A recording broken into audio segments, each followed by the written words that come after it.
Welcome to the How to Drop Your Friends podcast, the podcast where you call in and then we call you back and answer your question.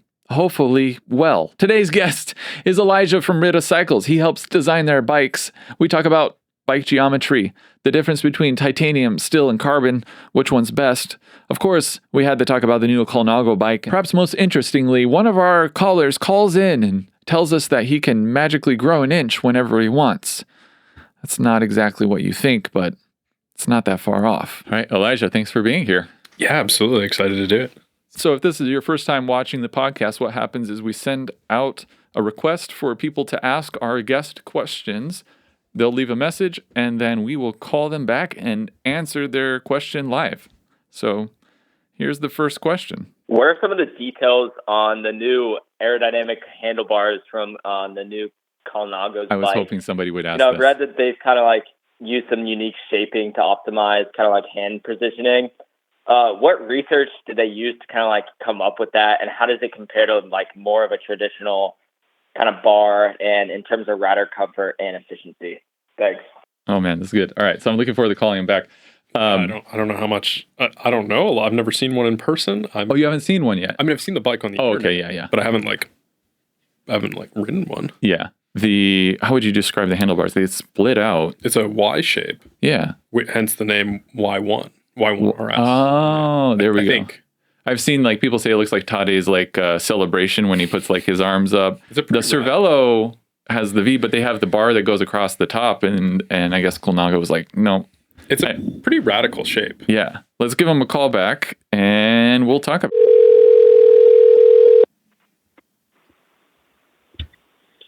Hello? Hi there. You called into How to Drop Your Friends asking about the new Colnalgo handlebar. I've got Elijah here from Ritte Cycles, and we're going to answer your question. For sure. So who are we talking with? My name is Matthew. Matthew, thanks for calling in. Are you considering buying the new Colnalgo, or are you just curious? I'm not. I'm just curious because they look a little whack. You don't have a spare $100,000 or whatever to buy? No. No, I definitely don't. No, sir. Oh, we're in the same boat. Elijah, what do you think? What are your thoughts on? I actually listened to a brief snippet from one of the Colnalgo designers and maybe their lead product engineer. It sounded like they had done quite a bit of CFD and then a bunch of actual real world testing using printed models, which is pretty cool, kind of the way F1 or auto manufacturers where they don't test printed models in a wind tunnel kind of thing. Yeah, they miniaturize everything and they use a printed scale model, or maybe they used a full size, but I think for them it allowed them to prototype pretty rapidly, and they said their goal was to lower the head tube and reduce kind of that frontal profile, and that Y-shaped handlebar let them do that. They also spoke a little bit about how they believed that it gave a lot of comfort and kept the rider comfortable, and this is something I really liked, and it's something I very much agree with. Their position was that all the aero work in the world is of no use if the rider isn't comfortable and can't hold an aerodynamic position. And I think that's very true. I really appreciated that they were open and honest about the rider being the biggest aerodynamic drag on the bike. So they're really trying to optimize a bike, but also to keep the rider comfortable enough to stay in that aero position. I think that bar itself, I guess, is pretty aerodynamic and more efficient than a straight kind of handlebar, which makes perfect sense. It has a kind of smaller differential frontal profile, but I think their feel was that because the bar is able to be made quite comfortable, someone riding it can hold that kind of more aggressive, lower, more efficient position for longer.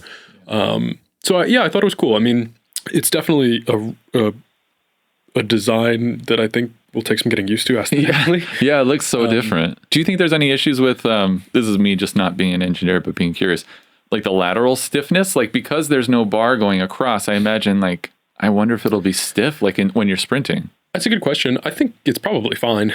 Yeah. I mean, I can't imagine that they didn't test this with their World Tour team and other athletes.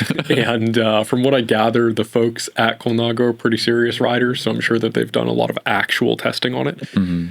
And what's really cool about carbon is you can make it do just about anything. You can make it stiff where you need it and soft where you need it. So I don't think there's any inherent issue with the design. I would assume that it probably hits the right notes for their athletes first and foremost. They're trying to build bikes that win world tours. Clearly, read the comments. I've seen people say, "Oh, is this going to break?" No, I don't think so. I mean, I don't think anyone would take that risk, especially not a heritage brand like Colnalgo. Yeah. Like they've got a track record of building super high end, excellent stuff, and I would assume that from the actual riding perspective, this bike adheres to that. Yeah, the stakes are pretty high considering who's going to be riding it. It would be very well publicized if there is an issue. Yeah, absolutely. Yeah. I mean, it's definitely a pretty radical design, but I thought the same thing about the Cervelo S5 when it came out, and now it looks almost normal. Yeah, that's interesting. Who knows? What do you think of Elijah's answer? You have any follow-up questions? No follow-up questions, but no amount of aerodynamics or comfort will ever justify how weird those things look. Well, yeah, I get it. What do you ride? I ride a Cannondale Super 6. Okay, yeah, very classic. Yeah. I mean, the Super 6 has... Well, which one? Yeah, exactly. One? That's depending on what year. Yeah, what year are we talking? It's the new one with the triangle. It's got to be. It's got to be. We're going to assume it's the brand new one. All right, I think we might have lost him. Thank you for calling in. We appreciate it. We're sorry if we offended you with that last little bit. But yeah, thanks for calling in, man. Thank you so much. You have a great day. You too. Take it easy. See ya. Bye. I'm glad we got to talk about the new Colnalgo. Me too. I was hoping. That was one of the questions I wrote down to just in case. I mean, maybe we'll have another one. Big news. It's a big new thing. It is. Hi, my name is Matt. I'm from Canada, and I am very tall. All right. I am 6'4". If I stretch a lot, I can get up to about 6'5" if I'm lucky. Oh, good for you. But I am pushing the upper limits of what most bike companies make. So right now, I have an S-Works SL7 from 2022. It's the Speed of Light edition, so it's a pretty nice bike, but I have gotten a hard time from the odd person about how high up my stem is. And because of how tall I am, I find that the more aggressive aero positions are a bit difficult to achieve. And I was wondering how I can balance that out given my size and like how much I can slam the stem, where I can find a nice balance between performance and comfort. So that's really the question. It's just, most bikes don't even get that big. Mine's a 61 frame, so I was hoping that you might have some suggestions. All right. I'm in the Eastern time zone, so if it's super late, please don't call me back because I go to bed at like 10:30 p.m.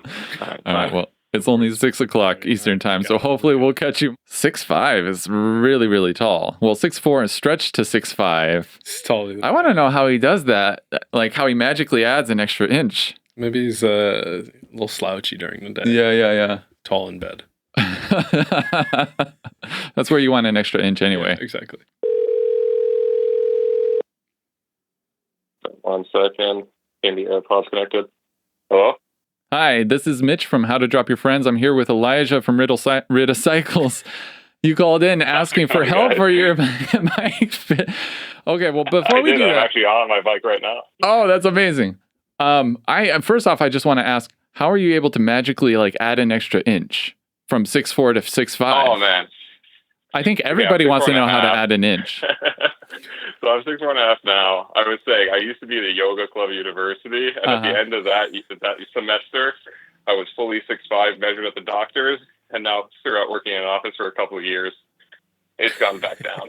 Okay, My girlfriend measured me. It's not an instant change. You have to commit to yoga for a while, and it can be lost afterwards. Okay, this is the kind of really important information cyclists want to know. So, the yoga's good. The yoga is good. The yoga is good. So you're struggling to find a bike that fits you well. You want to slam your stem, it sounds like, which I think is a... Well, everybody gives me a hard time about it because right now they say it looks like I'm riding an endurance bike and I'm on an S-Works. So yeah, I want the bullying system. Oh man, get better friends. That's the suggestion. Drop them, I guess. Nah.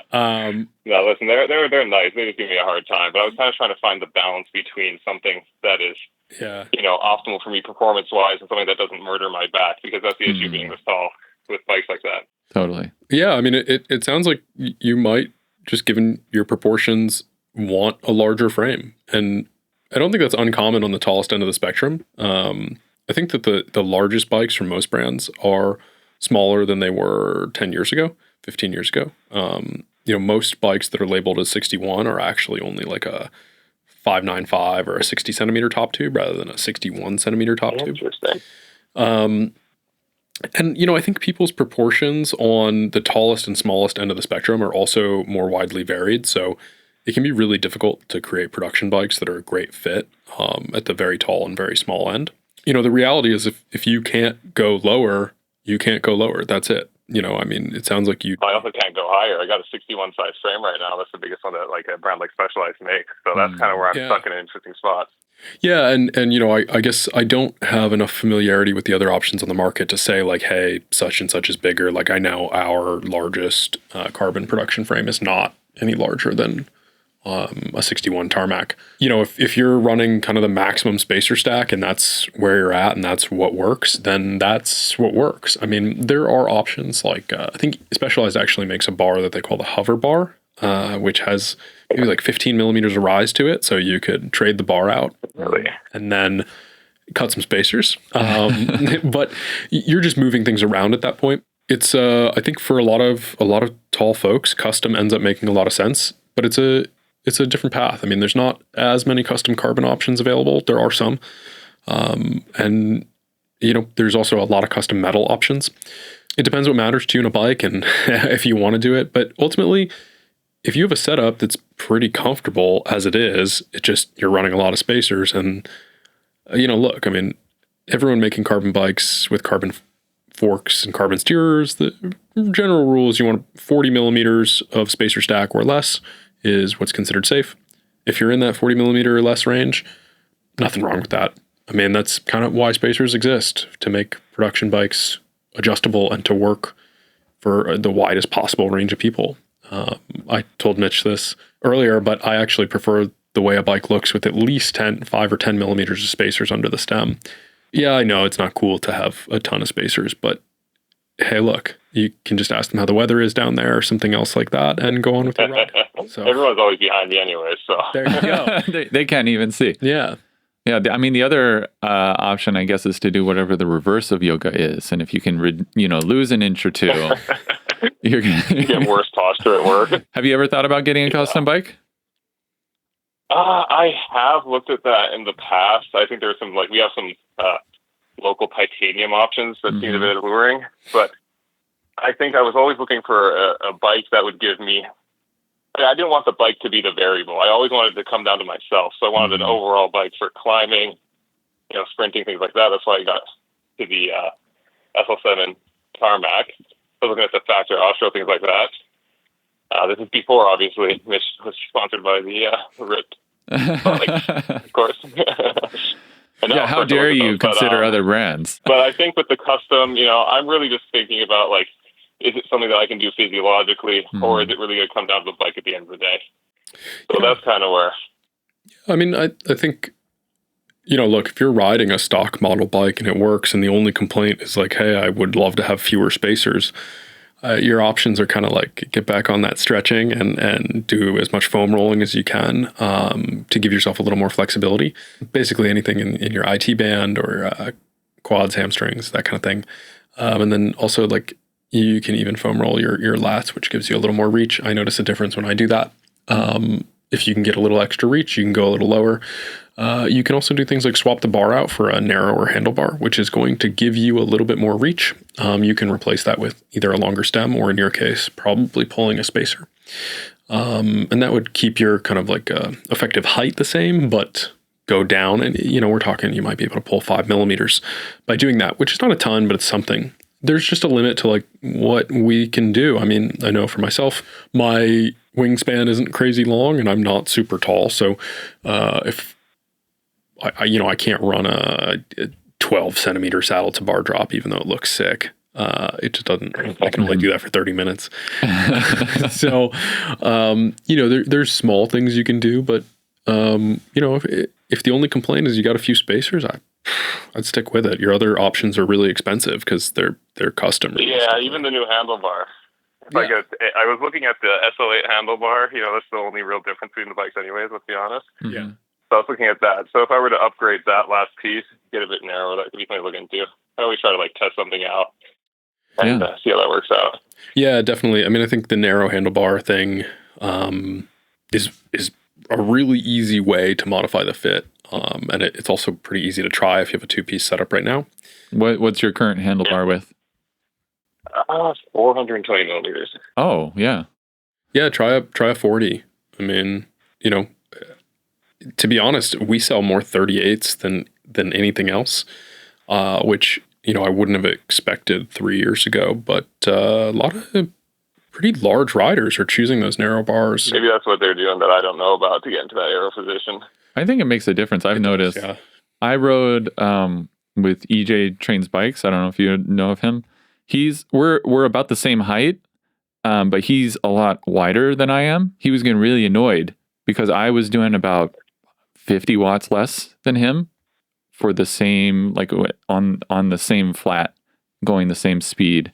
And there's only a few pounds difference between the two of us. And just being narrower, I think makes a huge difference, and probably even more than getting low. But I'm not an aerodynamicist. I'm just a YouTuber. Yeah. Locally, we have the Formula One track here that you can ride on. So that's kind of where cool. I'm so jealous. I felt the limits of my power usually. Wait, okay. So that would be the place to do it. We're going to divert this conversation over to that. What is the surface of the track like? Oh, it's really nice. So the funny thing is that because it's open all throughout winter for car traffic, it gets kind of dicey, and they close it before the Formula One every year for about a month. Yeah. They resurface it all, but the first few weeks after, oh my Lord. It's amazing. Goodness. You stick right to it. You can corner like crazy, and you get some really good speed on there. And which track is this? This is in Montreal. It's Villeneuve. Is there a lot of elevation change over the track? I don't know why I asked which track. Oh God, no. My Formula One knowledge is watching a few episodes of Drive to Survive, and I'm like, yeah, this is amazing. And then that's about. So no, okay, because I've heard some. It's about 13 meters total. Oh, okay. Over 4.5K, 4.8K, 4.2, something like that. Wow. So yeah, really, really flat.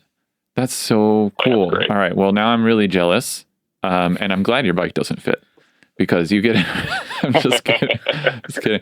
Well, hopefully hey, you should try it out, man. It's great. Yeah, it's like Wednesday nights in the summer, they shut it down. They shut it down for traffic, only bikes are allowed. Yeah, that's really cool. People there. That is really, really cool. Yeah. One of my sponsors is Sun God, and they also sponsor McLaren and Williams. And I've been trying to get something in there just to ride on a track. So you've got me green with jealousy.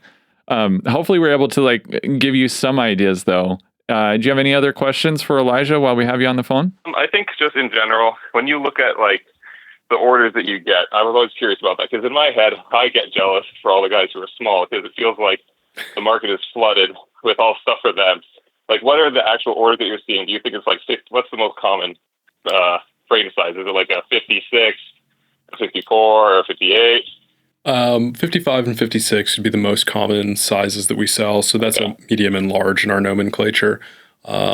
Small which is a 54-ish, would kind of be the follow-up to that. It's just there are fewer folks that are lucky enough to be that tall. So we don't sell them as many bikes. But I would say I'm kind of surprised at how many, you would be on one of our bikes, it'd be a 2XL. I'm always surprised at how many we sell, and I think part of it is just there aren't that many options. A lot of brands have eschewed bikes at all on the very large end of the spectrum, and then on custom, we see a skew towards taller riders for sure.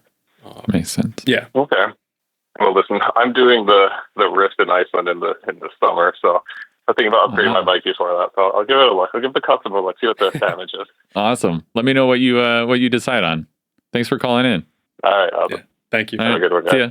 Bye. That's very cool to ride that F1 track. Man, I am so jealous. That seems so cool. I forgot which track it is.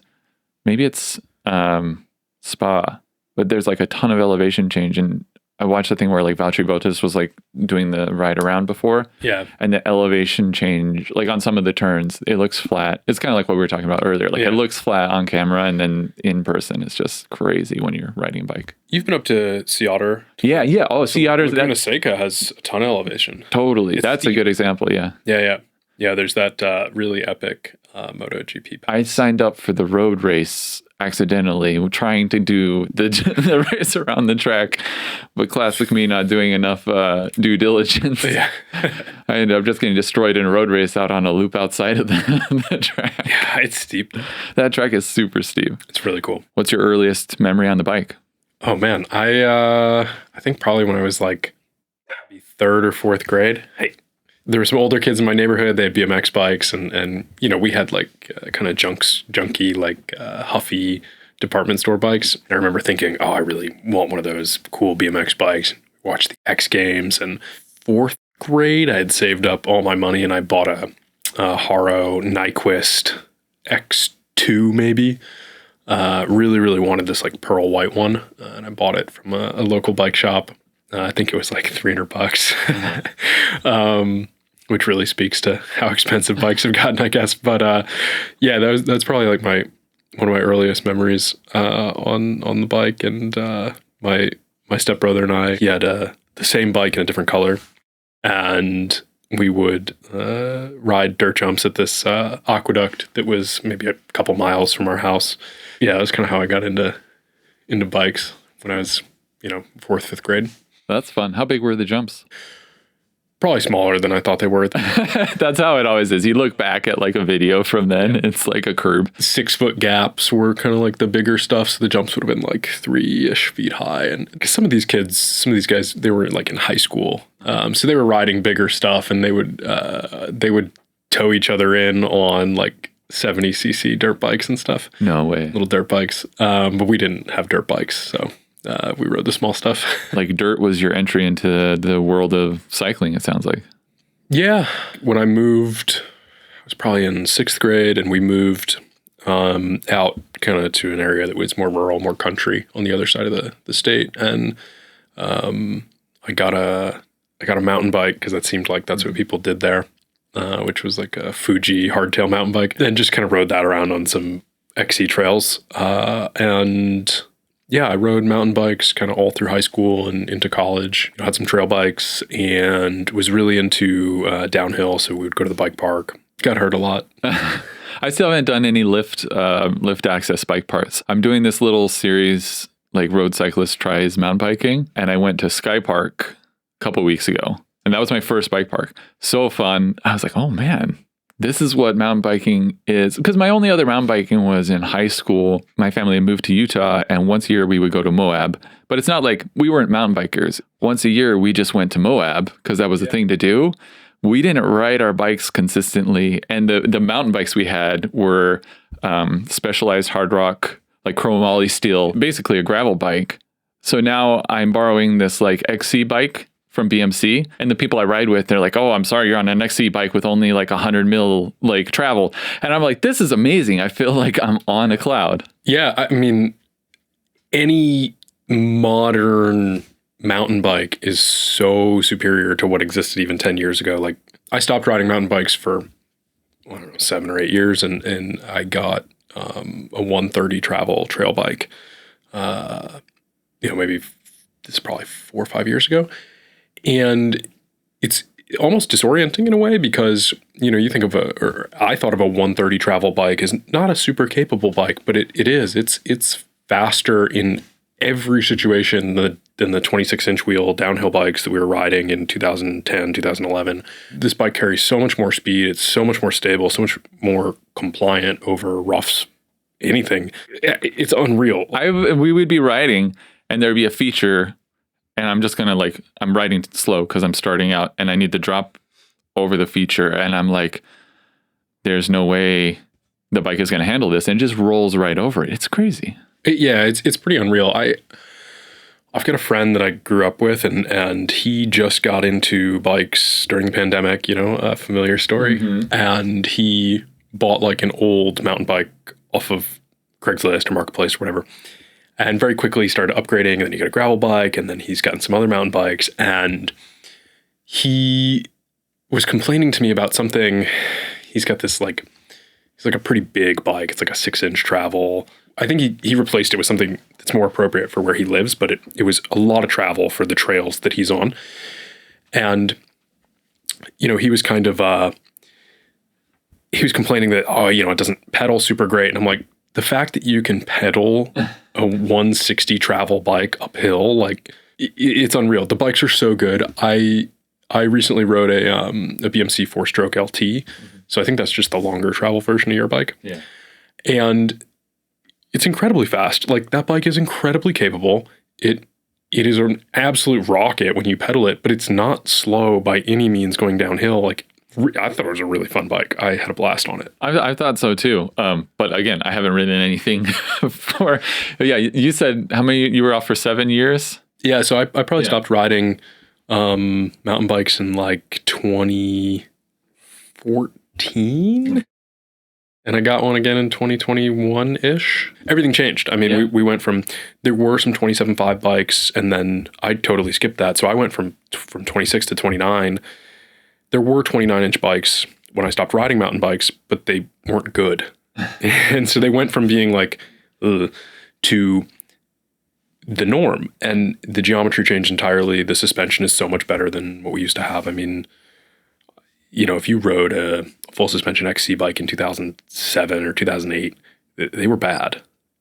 Objectively, they were terrible bikes. They were just the best we had at the time. And at the time, they seemed awesome.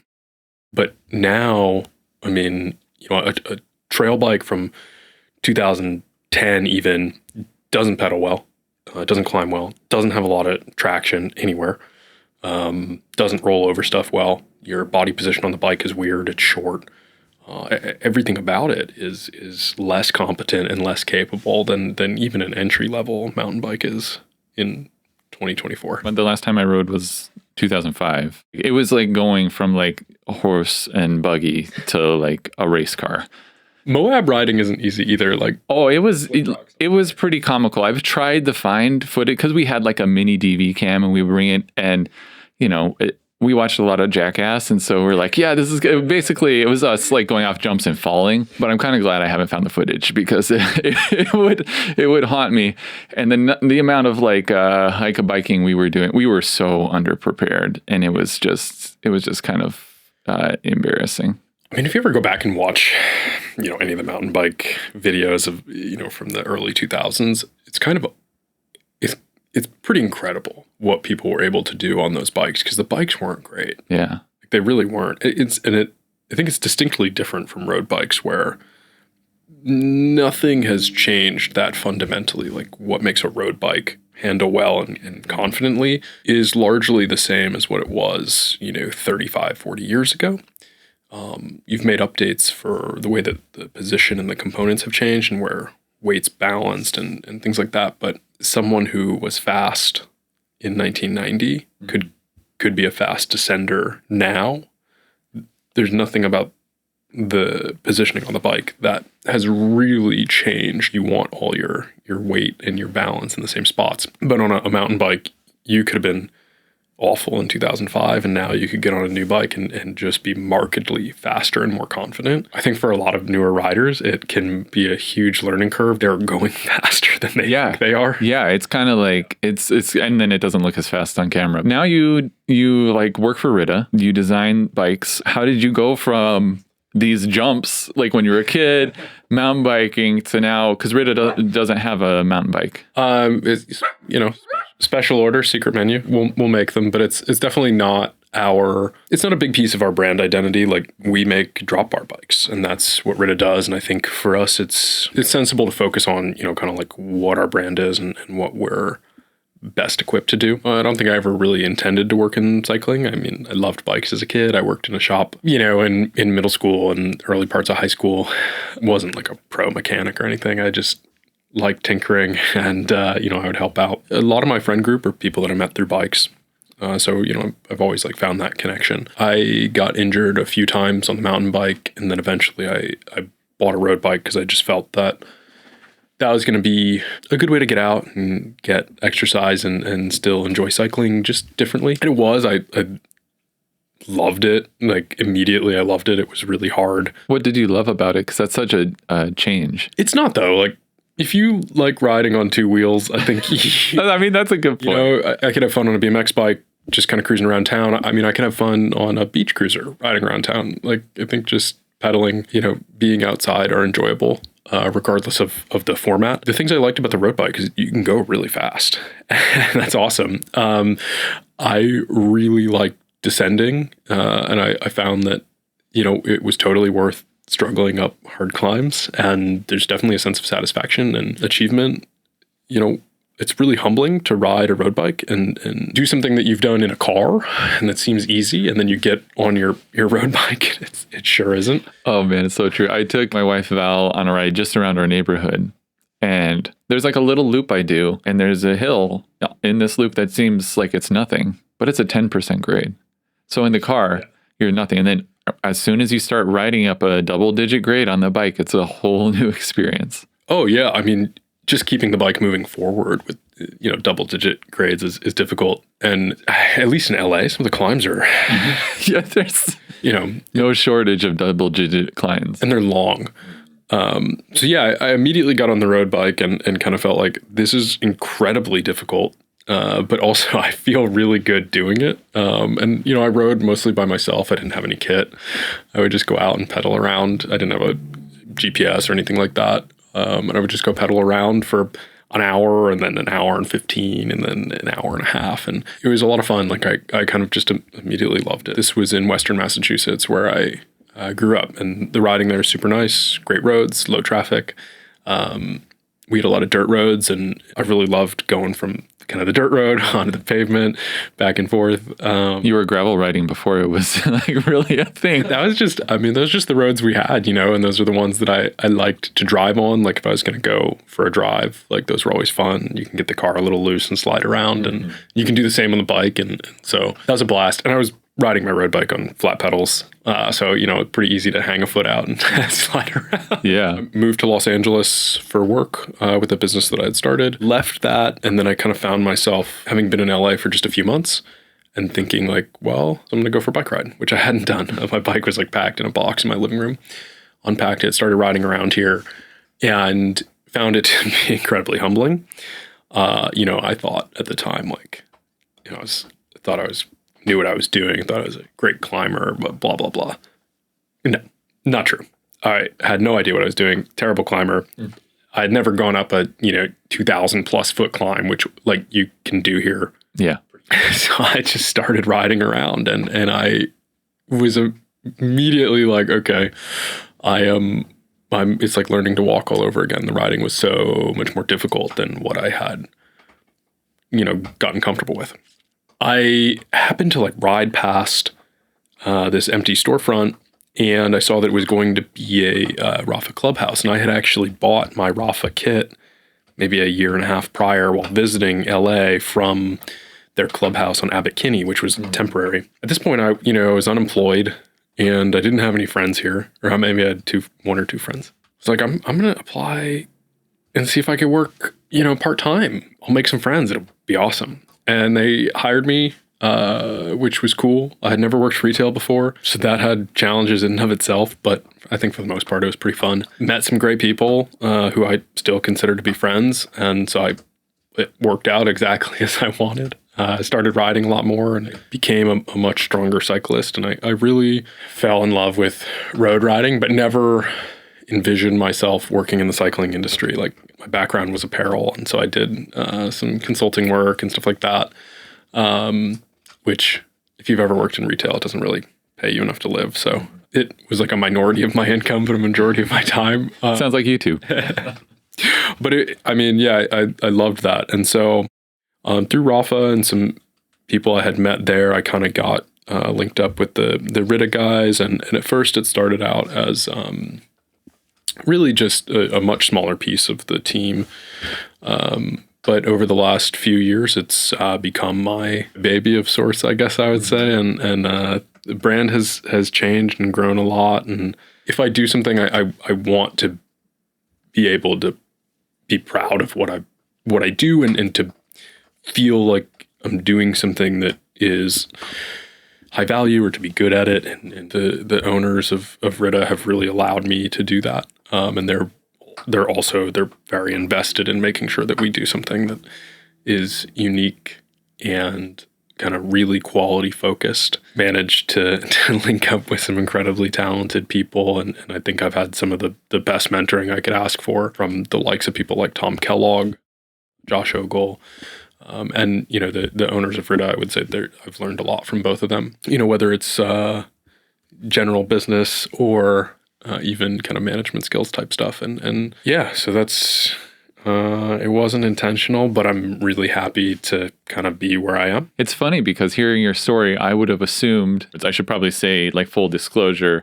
I ride a Ritte. I've worked with Elijah for like a year now, but like every time we talk, the conversation starts to like automatically become more and more nerdy over time. Yeah. We start to talk about bike geometry. We start to talk about carbon layup. We start to talk about all these things that I had assumed like you've just been doing that since you were like a baby or something.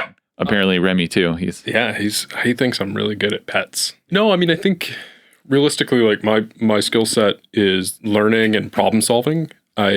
I never really approach anything as if I already know the answer, and I never approach it as an expert. I think that can be like really dangerous. You box yourself into knowing everything, and then you can't learn anything. You can't change. You can't adapt. So tried to always surround myself with people that have the answers and I can kind of learn from them. I think it's really important to be open to learning that stuff.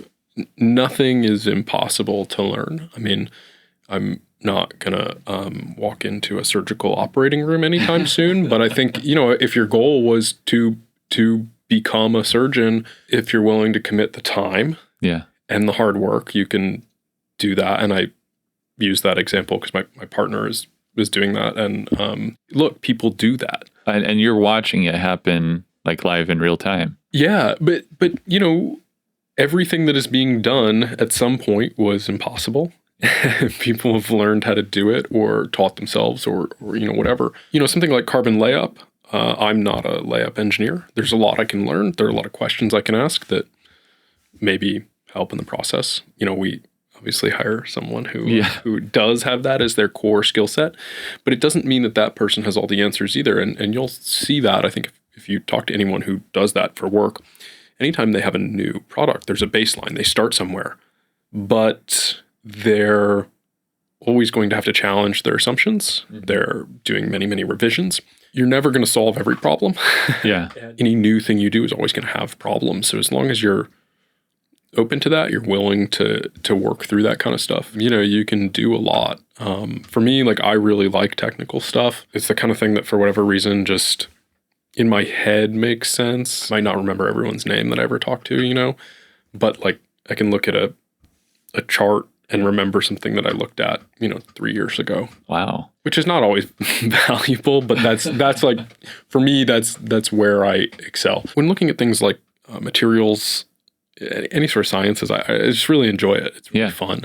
For somebody that's maybe they've had their first bike or their second or third, they're like you, they like the details, but they don't know anything about bike geometry. They just know maybe a bike that they like to ride, and they're thinking about their next bike. What advice would you give that person for starting to learn about something like bike geometry or selecting a bike? I think the mountain bike community has done a way better job at educating riders about geometry. On the drop bar end, there's this real like veil of secrecy around geometry, and people act like there's some secret, and they're just like, there isn't. So if you look at a geometry chart, it's going to have a lot of information on it. It's going to have stack, reach, top tube, chainstay, bottom bracket drop, head angle, fork rake, the corresponding trail from the head angle and fork rake combination. There's a million things to look at. So if you have isolated like, hey, I've ridden these 3 bikes and this one is the one I like, take a look at the GeoChart. You can use tools like Geometry Geeks, which is just a free website where you can compare all the geometries.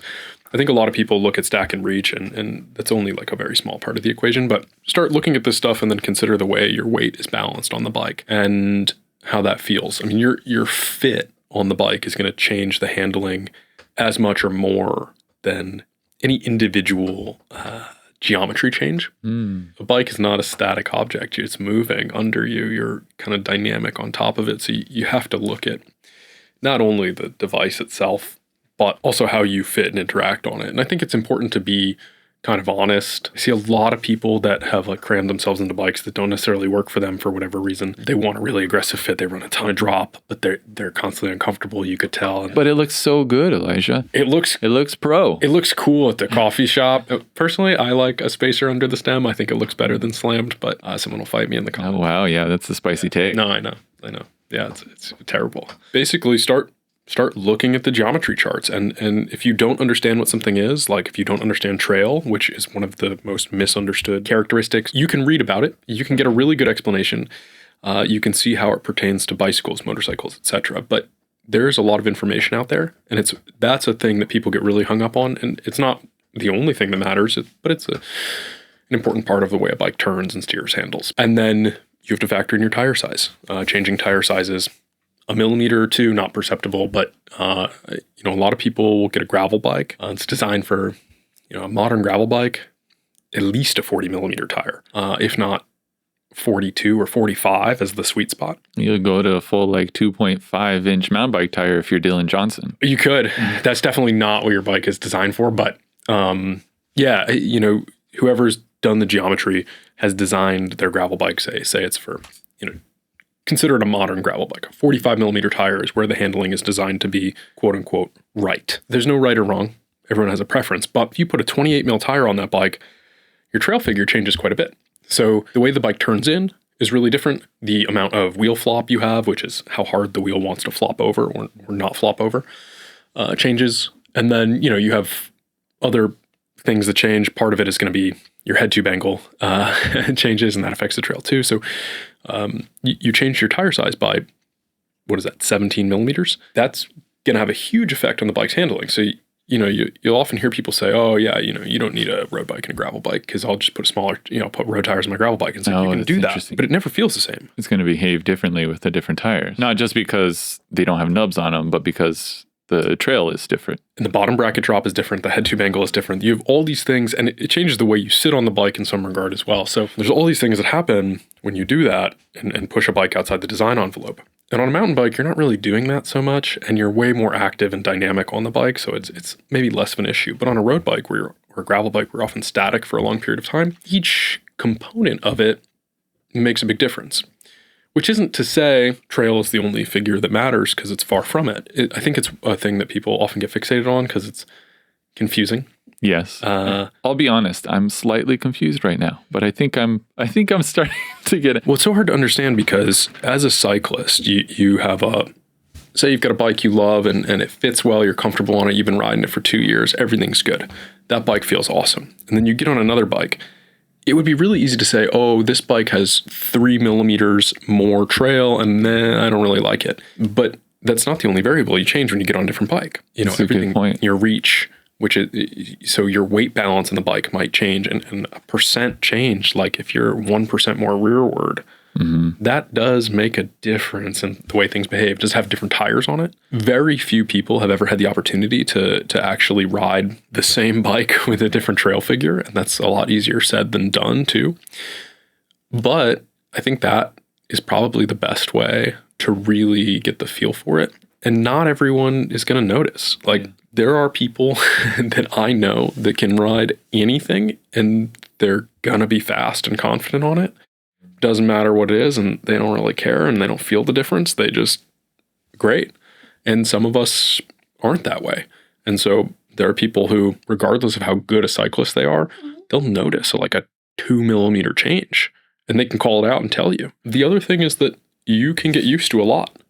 Like, you can ride a bike, and first ride it might feel one way, second ride, third ride. By the third or fourth ride, unless something is really off, you're probably just going to compensate. You might get used to it, and then it might start to feel right, or right for you. Yeah, it sounds like at the end of the day there is a bit of an art, because it's the rider and the bike coming together. Yeah. Not only does the bike have so many variables, like you as the rider have so many variables, and then there's all the stuff like the shoes that you're wearing, or like, and if you're like me and you've had a few extra slices of lasagna the night before, like that's going to change your weight. And the way you sit on a bike makes a huge difference. Like we look at a lot of bike fits because we do a lot of bike fits. I mean, almost every person who buys a bike from us is getting some sort of fit feedback, unless they genuinely don't want it, and that's okay. Often people will say, hey, I want a new road bike because of X.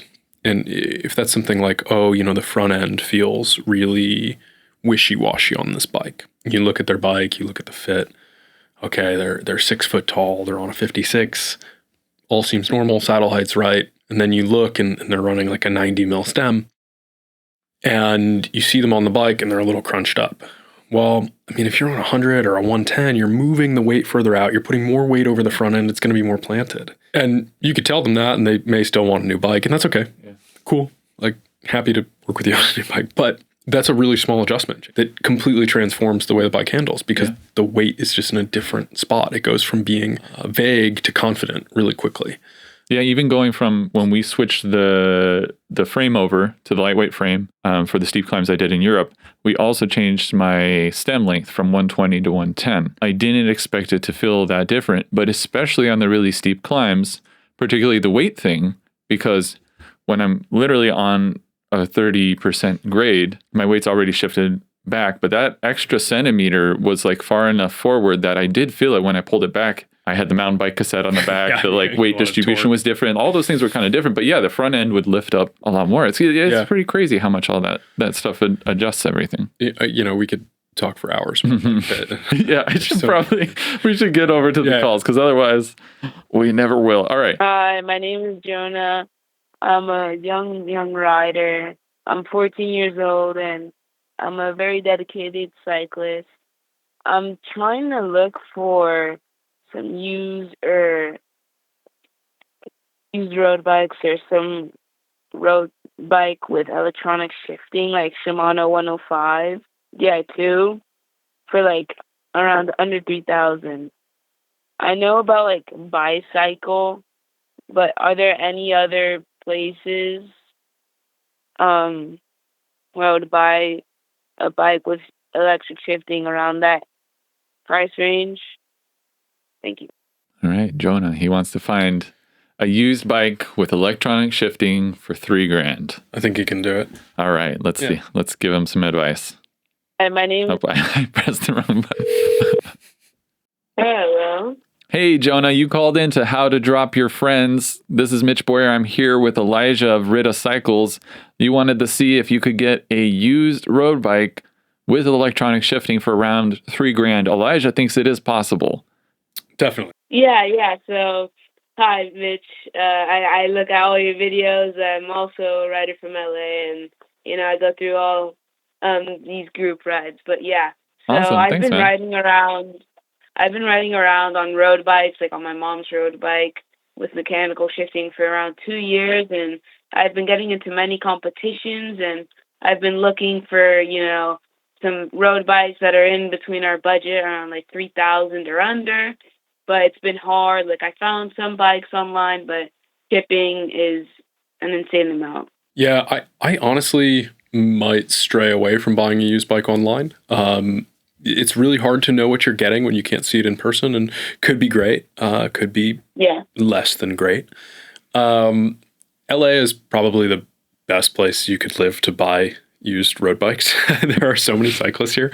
And it's also a place where there are a lot of people who buy a lot of expensive things and then they sell them or they get rid of them. I would stop by your local shops, introduce yourself, and just say, hey, if any of your customers are looking to sell their, road bikes, here's roughly what I'm looking for. Please give me a call.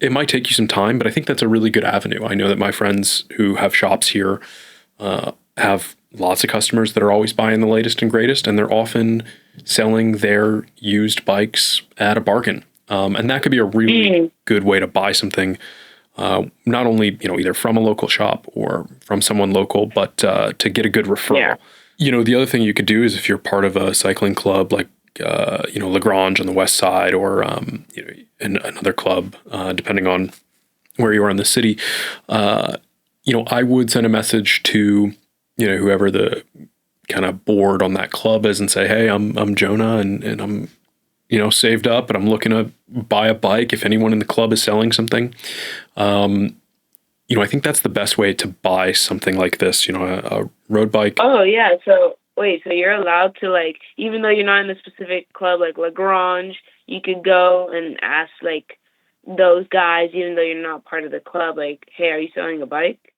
It never hurts to ask. I think you could definitely join the club and start riding with them too. Always good to kind of make some friends. And I know that a lot of those folks would be more than happy to help a young rider. But yeah, I mean, you can certainly reach out to any of these folks by email, whether it's like Lagrange, Big Orange, or, local bike shops. There are so many cyclists here.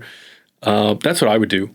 You could always check Facebook Marketplace, Craigslist, etc. But I think reaching out to, cycling clubs and shops to just say, hey, here's who I am. Here's what I'm looking to do. Can you help me out? I know that there are a lot of people who have definitely, received help from more experienced riders when they were getting into the sport, and I think they want to pay it forward. So when Jonah's looking at these bikes, used bikes, what are some things to look out for? Like, how do you inspect a used bike and make sure, it's in good condition? Yeah, I mean, that's why I think buying from a shop or someone who is reliable locally is a good idea. That's someone who is going to be able to kind of inspect it for you and give you the sign off on it. I would, if it's a carbon bike, I would take a very careful inspection, run your hand kind of over every part of the frame, make sure there's no soft spots, no cracks, nothing that you can catch a fingernail on. I might be more cautious than some, but I wouldn't buy bikes that have kind of like big paint chips or anything like that. You want to make sure at this point, if you're looking for a bike like that, it probably has hydraulic disc brakes. I would make sure the brakes have a positive, solid feel. They engage nicely. Make sure things aren't rubbing. Run through the gears. Make sure that the drivetrain isn't noisy. If a bike is really dirty, personally, I wouldn't purchase it. That's someone who hasn't done a good job maintaining it. But yeah, you want to make sure there's no creaks or squeaks. Everything moves freely where it should, but it is tight where it should be. There are a lot of gotchas with bikes. They've gotten really complicated. That's why I like the ability to go through a shop or a club, because those are all people who are gonna probably want to help you out rather than profit. And so I think not only will you get a better deal, but you'll get a better bike. Jonah, what kind of bike? What's your dream bike? Like, what would you like to get? So like for now, I would like maybe like a Canyon and Endurace, because those are pretty cool. Or maybe like a Trek, Domani, or Madone, because I live like 1 minute away from Trek Beverly Hills, and like I'm friends with like many of the employees there, and I go with rides with them. So yeah, maybe like a Trek or a Canyon would be cool.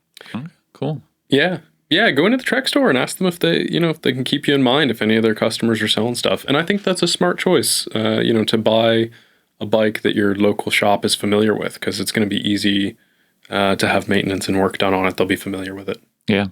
And if anybody from Trek is for some reason listening to this podcast and you want to be a hero, let me know and I'll hook you up with Jonah. Yeah.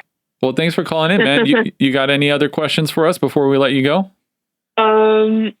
Not really. I mean, yeah, I think that's it. Thank you so much, Mitch. Yeah, of course. Good luck on your hunt.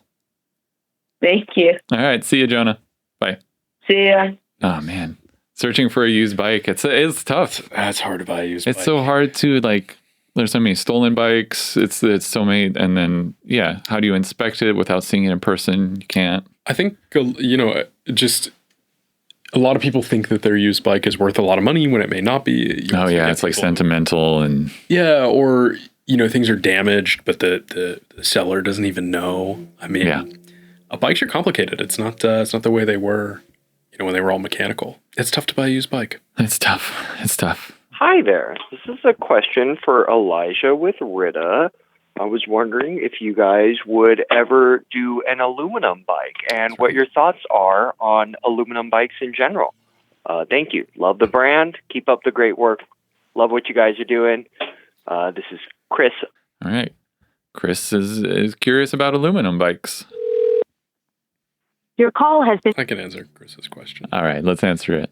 I would want to know, what someone wants out of an aluminum bike and what their reason for wanting one is. Why is that?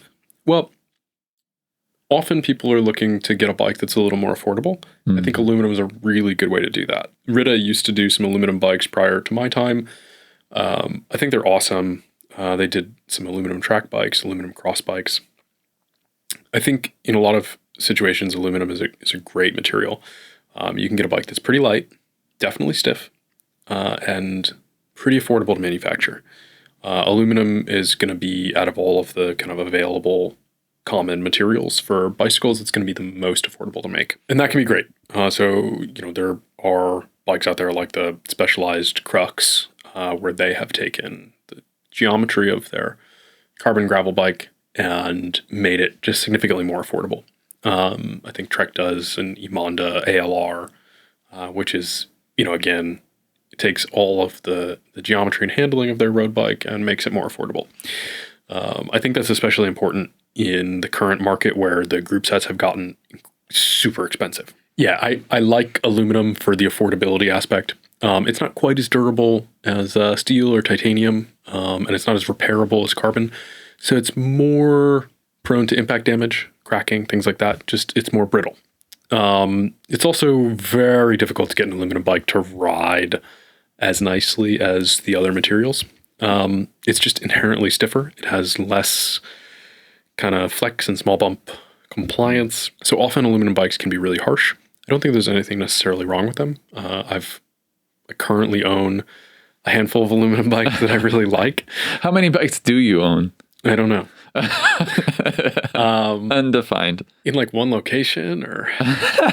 McKinnell's CAD series has historically been like an excellent workhorse race bike, and it's aluminum. So, a lot of amateur racers love that bike because it's stiff, it's light, and it's not expensive enough to be precious about, which is really cool for us in the way we're making product right now. And we don't really have the bandwidth to do a fourth material. We already run 3 materials, and trying to do excellent work in those 3 materials, I think, is more than most brands are doing. Most brands are doing 1 or 2 materials. So they'll do carbon and aluminum, or carbon and a little bit of steel here and there. But we do full production in steel and carbon, and then we have a full range of custom tie.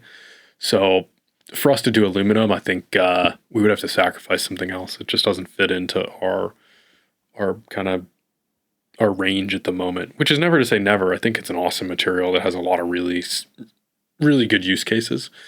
Yeah, maybe for the future. So why have you decided on the materials you have instead of aluminum? Where we're positioned in the market and what we're wanting to sell, we've chosen the materials that allow us to make the products we want to make. I think aluminum is often used in a way where you're trying to create the best price point product you can, and there's nothing wrong with that. It's just not something that we have the bandwidth to do right now. And I also don't think that we can truly compete in a kind of like a price war with some of these brands that are offering bikes at a price where, they're just able to buy components at these super low prices, and then they're basically selling the frames at like crazy low cost. Our bikes are pretty price competitive in the mid to high end, but really our focus is not like necessarily competing on price, but creating good value. And I think value goes beyond price. There's a lot more to a bike than just the out the door cost, because it's never the out the door cost. There's always additional things. So when you factor it all in, you kind of get value. The question relating to, what the pros and cons are of different frame materials, I think, carbon is the easiest one to look at, where weight is the easy benefit. Some of these carbon frames out there are super, super light. That's a big deal if you care about weight. The other thing that is really cool about carbon is the ability to shape it. With carbon fiber, Because it's laid up in a mold, you are not forced to shape it in any way other than the way you want to shape it. So if you want to make your handlebars Y-shaped, you can do that. If you want to remove the seat tube from your frame or put it in a totally crazy position, you can do that. If you want to get rid of the seat stays on a carbon frame, you can do that. Really? Yeah, there are a handful of TT bikes that don't have seat stays. Really? Oh, I didn't know. Yeah. And the seat stays don't do a ton in terms of structure. So if things are engineered correctly, you can shape a frame with just the chainstays. So a carbon bike has all those advantages in terms of weight, shaping. So you get things like aerodynamics. You have the ability to do internally routed cables in a pretty slick way. Those are kind of the packaging. The packaging and the weight are really what make carbon so slick. And that's what people turn to carbon for. They want that super racy bike. Carbon is also very, very stiff. And you can make it very, very stiff at a very low weight. So, that's really cool. Carbon bikes can ride really well. And I think layups are getting better and better and better. And brands are getting, and designers are getting a better understanding of what you need to do to make a carbon bike ride really well. For a long time, it was just, this one's 9% stiffer. This one's 9% stiffer. This one's 9% stiffer. And I think we've kind of learned that doesn't matter. Right now, bikes are actually getting softer. None of the brands are going to tell you that. They don't want to tell you that. But all of the current generation of high-end road bikes are softer in terms of ride than the predecessor. Turns out that just making it stiff doesn't necessarily make it efficient or fast. So carbon, you have a lot of room to maneuver. There's a lot of customization in the shaping, the feel. It can do a lot. Metal bikes are different. Metal has a feel that we can't quite replicate with carbon yet. Metal is a spring where carbon is more of a damper. Carbon absorbs. Metal reacts. It kind of reflects energy. So when you put energy into a steel frame or a titanium frame, it does something different than a carbon frame does. So it has a different feel. I think metal bikes are really easy to read about and be like, these are old guys and this is BS. And they're just, waxing poetic about nonsense. And there's definitely some of that, no doubt. And I think in road cycling especially, there's a lot of this, I don't know, maybe you'd call it romanticism about different materials. But, where steel excels is steel has this really beautiful ride, but it's still pretty stiff. Steel is generally going to be the heaviest material that you're going to work with. But that extra mass can give the frame a feel that other bikes don't have. They can really absorb chatter. They can glide over rough ground. There's a lot of confidence in a steel bike that you're not necessarily going to get out of other materials. Personally, I love the way steel bikes ride. A really good steel bike. And every time I see we're in a place where you have a bike, it's your steel bike, it feels like. That's what I ride the most. Although I've been riding my titanium bike because I just built it, so I haven't had a Thai road bike up until recently. But I would say this year my miles are split pretty evenly between steel, Thai, and carbon. Love the way steel rides. It's stiff. And here's the caveat. When I say a good steel bike, I know that good is subjective, but for me, when I look at a steel road bike, I want it to be stiff. I want it to have just enough compliance that I get that steel feel, but I want it to be stiff. I want it to be responsive. I don't like bikes that are built to be soft. That doesn't work for me. I'm like 180 pounds, 175 pounds when I'm fit, probably more right now. So, there are bikes that are too soft and for me, like I'll twist them up and they don't feel good. They feel slow. A good steel bike is still going to be responsive. And I think a lot of people are surprised that a steel bike can be responsive because they've only ridden these kind of very budget oriented steel bikes that are really soft and kind of sloppy. They aren't precise. They don't track well. So a great steel bike has a ride that just you really can't replicate with other materials. And yeah, it's a pound heavier, maybe a little more than a great Thai bike. And it's 2 or maybe even 3 pounds heavier than a really light carbon bike. But at least for me, that trade-off is worth it in the way that the bike interacts with everything beneath me, the way that it corners, the way that it glides over rough pavement. So steel is kind of like my number one pick. What I like about a titanium bike, and I think what the major benefits of titanium are, it's super durable. because it doesn't corrode or rust in the same way that steel does. It's got a look and aesthetic that people love. I love it. I think it's really cool. It's really light, and it has a lot of spring to it. People are really surprised to hear that titanium is a really flexible and springy material. They don't think it is, but if you look at a titanium bike and a steel bike, to get the same amount of stiffness, your tube diameter on a titanium bike has to be substantially larger than a steel. Oh yeah. Really? Yeah. I would have thought it'd be the other way around. Gram for gram, steel is so much stiffer than titanium, which is why steel bikes often have very small diameter tubes. If you use too large diameter tube on a steel bike, it starts to get really harsh and it starts to feel kind of dead. Versus a titanium bike, you actually need a larger diameter tube than most brands are using to get the bike to be stiff enough without feeling dead. Your other option is to increase the wall thickness, but then you run into other ride quality issues. So a titanium bike has, in my opinion, the advantages are, it's a little lighter. It's got an aesthetic. It's got a ride feel that's different from steel. In my opinion, it's not as stiff, but it's got this really nice glide. If you were like, hey, I'm going to go ride 6 hours, all the geometry, all the fit's the same, all the components are the same, everything's well built for you, it's all custom. I think that your tie bike is going to be your most comfortable bike. The steel is going to follow that, and your carbon bike can get close, but it's not the same feel. It achieves that comfort in a different way. A lot of this is down to nuance and preference. I would say that steel and titanium are much more similar than they are different. So those two are here, and carbon's over here. Okay. Like these are closer together. You're splitting hairs with steel and titanium in terms of what you prefer. So for most people, it comes down to like, do I want custom? What do I want to spend? How much do I care about weight? Mm-hmm. And which aesthetic do I prefer? Versus when you look at metal versus carbon, often it's people being like, well, I want it to be light. Yeah. And that's fine.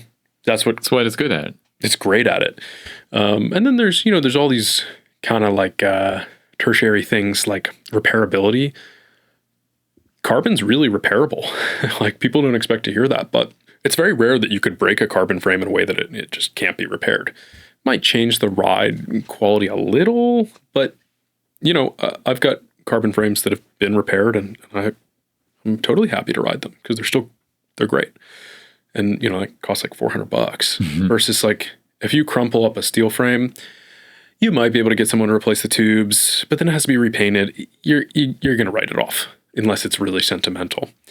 So yeah, I think the materials serve slightly different purposes. Ultimately, like these are all great materials for bikes, and you can have a really great bike out of any of these materials. So it sounds like because of carbon's repairability, that makes sense for people like crit racers and stuff, where there's a higher likelihood that you're gonna destroy your frame. Whereas like a steel bike might have a lower upfront cost if you're doing that kind of racing. If you had to get rid of your untold number of bikes and you could only have one bike, one material, what would it be?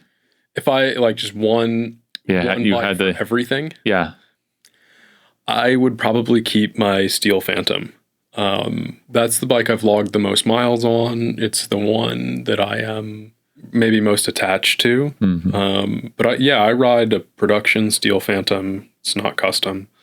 It's, I took a bike out of the box on our first shipment and had it painted up. I've been riding it ever since. It's, that's what you would. That's my favorite. Not bike. The new Colnalgo? That's not your. I haven't tried it yet. Maybe it's awesome. What do you think of the what do you think of the rear end of the bike? Because there's a lot talking about the handlebars. Yeah. But I've seen like a lot of people are like, oh, the seat setback is like crazy. What's the name of the tube that goes? The seat tube. Seat tube. Well, there's not really a seat tube. Yeah, it's just a tube. Yeah, and it kind of like it's like the back half of like an arrow-shaped seat tube without the front. Do you remember when you were younger and you'd hear people say like really curmudgeonly things, and you're like, I feel like I'm turning into that. Oh, here we go. Yeah, I just like bikes that look like bikes. Which I guess, I mean, if you look at what we make, I think that's probably pretty obvious. Yeah, that one is maybe not my my thing, but I understand why it exists, right? Like they said, okay, the UCI has relaxed a lot of the rules in terms of proportions and an aspect ratio of a bike and how things have to be shaped. So I think what they did was innovative in terms of saying, okay, like let's push the limit of what's acceptable to get the fastest possible bike. For me, as a rider, I don't care. I don't care. That doesn't matter to me at all. I mean, I'm not going to ride a slow bike per se, but the reality is like my fit and comfort on the bike is paramount. Mm-hmm. And it's also the most important part of the bike being fast. I'm never going to be like super aero. I have broad shoulders. I'm not a cyclist shape. So what that bike does speaks to someone other than myself. And that's cool. I mean, we build bikes that are fast for sure, but a lot of the speed comes from optimizing the rider position on the bike, which, I think is often just forgotten about because it's so easy to sell someone something that it just like says it's fast. And maybe we've chosen a more difficult path. And we certainly like market things in a way that is a little more difficult where we're very focused on ride quality rather than, being able to claim a wattage number. I will say that I think what Colnalgo did with their aero bike is really cool in that they are not necessarily like touting wattage numbers in the way that they're talking about what ultimately are like common sense designs. Their focus, from what I understand, was making the bike fast but also comfortable, which I love. I think that's awesome. From what I understand, the reason that they took the seat tube and moved it further rearward is to allow some vertical deflection of that top tube junction. So I think what they're looking at is the seat tube itself isn't necessarily flexing any more or less than on another bike. And I think that's good. When you look at these aero seat posts, when they are ovalized, they're not going to flex. They don't flex. I read all sorts of things from people claiming that they flex. It's like they don't. Straight up, it doesn't flex. It's too strong. Well, the shape is wrong. It doesn't flex in that direction. Like, there's a reason why a 27.2 round seat post is as comfortable as it is because it, when engineered and laid up correctly, can flex. There's a reason why there's like ergon split seat posts, if they flex. But when you do a D-shaped seat post, it doesn't flex. Not to the same degree. So when you get these aero seat posts, they can't flex to the same degree. So where do you derive the comfort? So what seemingly they have done is created an area on that top tube that has a little bit of deflection to create that comfort. I think that is really smart. I think it's a common sense decision where like just because it's an aero bike, it doesn't need to be brutal to ride. So I really like that. Aesthetically, it's not my thing, but I think in terms of design goal, it seems like they actually did something where their focus was the rider. And I love that. I think that's awesome. I mean, I'm curious to hear what people think about it once they've written it. I guess. I'm looking forward to it. Yeah.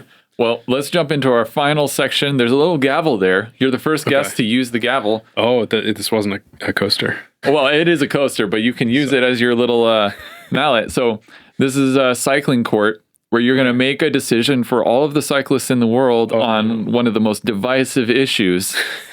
Each week, it's one of several issues. We've already talked about bike materials. That was one of them. All right. We've kind of talked about aero versus like comfort. That's another one. So we gotta do a different one. We'll go with the classic. Okay. Rim brakes or disc brakes? Disc brakes. And why?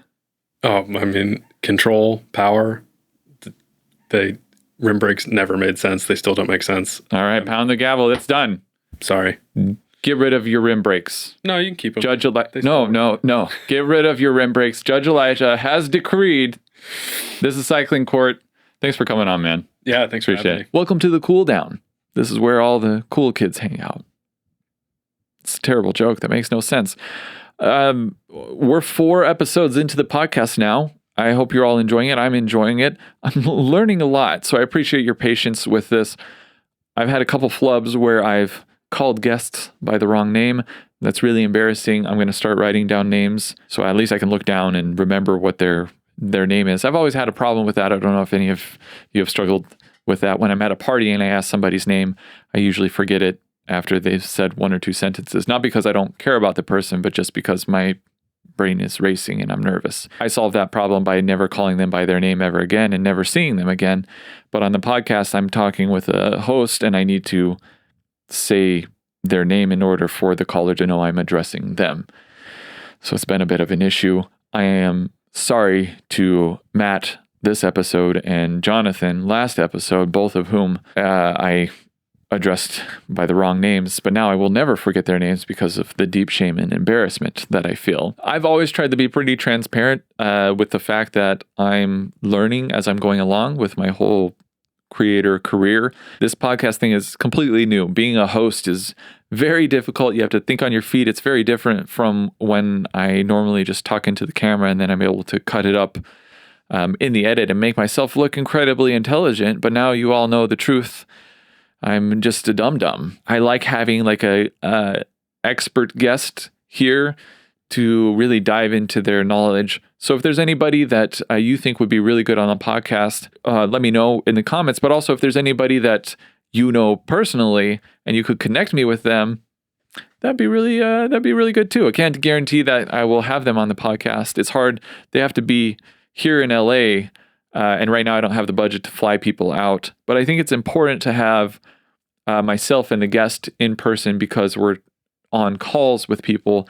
If the guests were to have a Zoom call and then we're calling somebody else on the phone, it's a lot of just like, there's latency, it's complicated. And I just like bringing people to my tiny apartment because it makes me clean up the house before they come over.